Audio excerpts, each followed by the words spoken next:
Morality is an idea that is easily misunderstood. It is not as easy as stating that morality prefers what is good over what is evil. This is because what is good differs differently from individual to individual. To others, that will always mean upholding all the rules, regulations, and whatever a higher authority lays down. They might obey the letter of the law, but the spirit of the law could not necessarily be followed. Others would think that preventing being disciplined would be good. They will only follow morality, do good, and avoid evil, because they would fear punishment.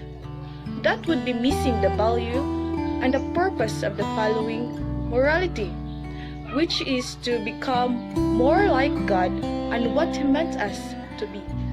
No one starts out with a perfect sense of morality.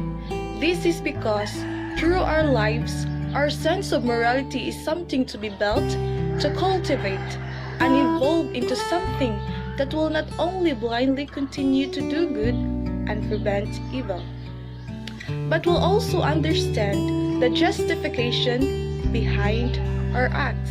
Moral laws are the instructions of God for living a good life, while moral principles are how we view them as individuals. In various ways, moral laws are manifested. The law by which God rules His existence is the eternal law.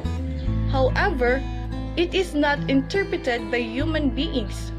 We should obey the divine laws revealed in the scriptures. The teachings of Jesus, the prophets, and the other men God has chosen are the divine laws. The 10 commandments that God handed down to Moses are 10 examples of divine laws. The rule of nature is what is imprinted on each of us as a human beings. It doesn't matter how many variations between people there are, within each of us is the natural law. It can be summed up as doing good and stopping bad. Our human laws turn natural law into something that we can easily obey. Examples of human laws are the constitution of our country, bills passed by the legislature, even the rules we obey in school.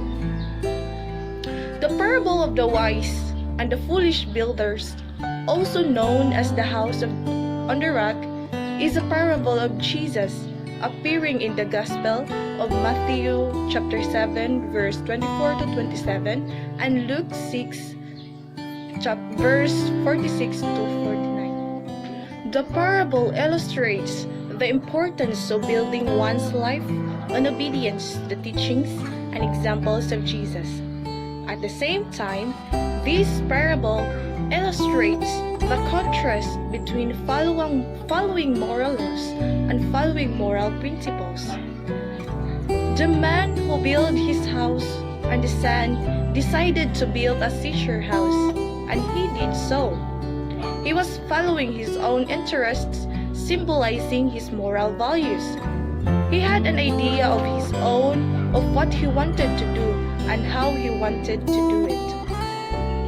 Nevertheless, the man who built his house on the rock thought beyond his own desires and thought about how to better build his house, which symbolizes moral laws.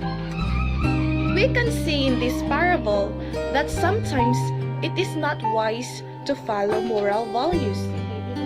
Our individual understanding of what is good may not be what is good according to moral law. It is important for us to try to make sure that we obey the moral laws and not just our own personal understanding of them, because our moral values might be distorted. We will be like the man who built his house on the rock and laid a strong foundation for the growth as a believer of God, for the enhancement of our morality, and become a child of God. we will let God change us by obeying His commandments and laws, because that is God wants us to be like Him.